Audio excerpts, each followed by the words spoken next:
TTD chairman BR Naidu వ్యవహార శైలిపై వైఎస్ఆర్సీపీ నేతలు తీవ్ర ఆగ్రహం వ్యక్తం చేశారు. వెంటనే ఆయనను ఆ పదవి నుంచి తొలగించాలని దేవుని కడపలో వారు పూజలు నిర్వహించారు.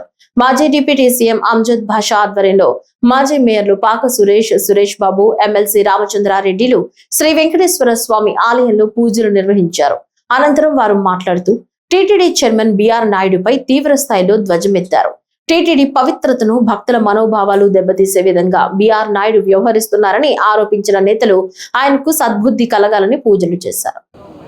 తిరుమల తిరుపతి దేవస్థానం అనేది శ్రీ వెంకటేశ్వర స్వామి కేవలం మన రాష్ట్రమే కాకుండా దేశమే కాకుండా ప్రపంచంలో ప్రసిద్ధిగాంచిన దేవాలయం.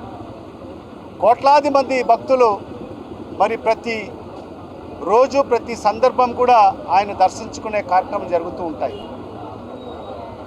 మరి ఎంతో పవిత్రంగా భావించే తిరుమల తిరుపతి దేవస్థానాన్ని అపవిత్రం చేస్తూ మరి ఒక నీచుడిని కీచకుడిని మరి ఆ దేవస్థానం యొక్క చైర్మన్ని చేయడము మరి ఈరోజు మనమందరం చూసాం.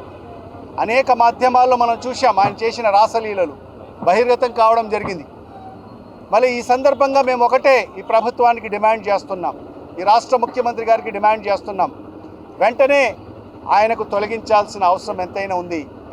మరి ఇవాళ ఆ చైర్మన్ ఎవరైతే బిఆర్ నాయుడు ఉన్నాడో ఆయన మాట్లాడతాడు, నాకు ఇది ఒక పదవే అని చెప్పి మాట్లాడతాడు. నాకు అనేక వ్యాపారాలు ఉన్నాయి, నేను కోట్లాది రూపాయల వ్యాపారాలు చేసుకునేవాడిని, అవన్నీ కూడా వదిలేసి వచ్చి ఇక్కడ పని చేసుకుంటున్నానని చెప్పి మాట్లాడుతున్నాడు. అంటే తిరుమల యొక్క ప్రతిష్టను ప్రతి సందర్భంలో కూడా ఆయన మాట్లాడిన ప్రతి సందర్భంలో కూడా తిరుమల యొక్క ప్రతిష్టను దిగజార్చే కార్యక్రమం చేస్తున్న పరిస్థితి మనం స్పష్టంగా కనిపిస్తూ ఉంది.